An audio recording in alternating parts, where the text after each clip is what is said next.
Hello, what's up guys? This is Shay and welcome to my mini vlog. I-share ko nga pala sa inyo yung araw na nagpunta kami sa Binangonan, Rizal. And yes, madami kami kasi buong pamilya halos magkakasama. Beat the heat, summer eh. Wow. Mga almost 5 o'clock ng hapon na rin kami umalis dito sa bahay.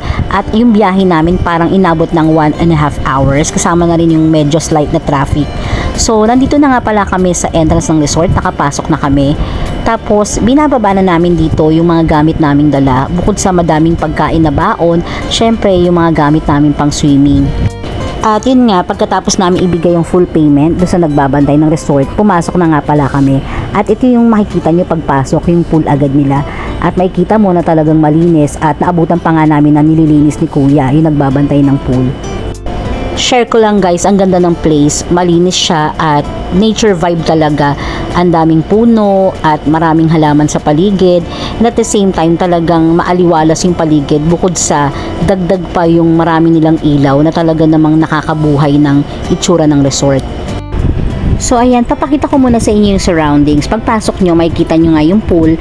Tapos dalawa siya, may pang bata at meron ding pang adult. Yung pang adult hanggang 5 feet siya at yung pang bata talagang tama lang sa bata. Siguro mga 1 or 2 feet, ganun. Tapos ayan, ito yung nakuhanan ko ditong video.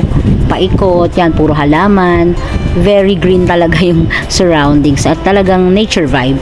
So ayan, marami siyang mga kubo sa labas na pwede siyang tulugan ng mga 2 to 4 or hanggang 6 na tao. May mga electric fan na rin yan bawat kubo. Tapos ayun yung kanilang kitchen kung saan pwede kayo magluto. Ayan, tas meron sila ditong mga duyan na pwede nyong pagpicturan. Ayan, tas ito pa yung isa nilang kubo.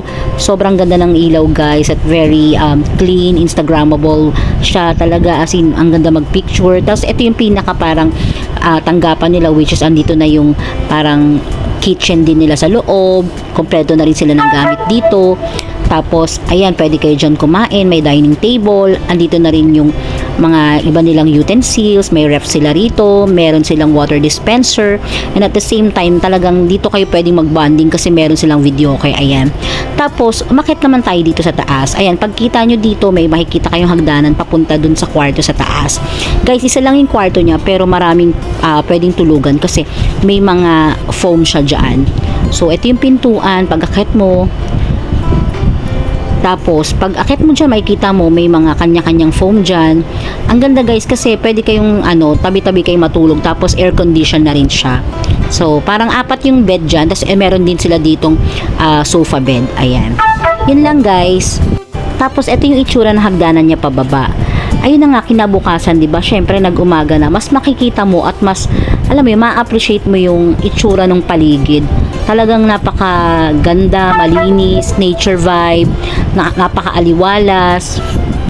And doon sa mga interesado at gustong itanong kung saan to, dito lang po ito sa Binangonan, Rizal, Barangay Mambog.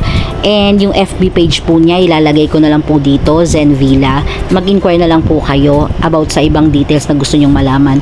Yun lang po, sineshare ko lang. Nagstay nga pala kami dito for 22 hours. So talagang nag-enjoy kami. Kaya bitin yung 22 hours na yon. Meron din nga pala sila ditong day tour at meron silang overnight.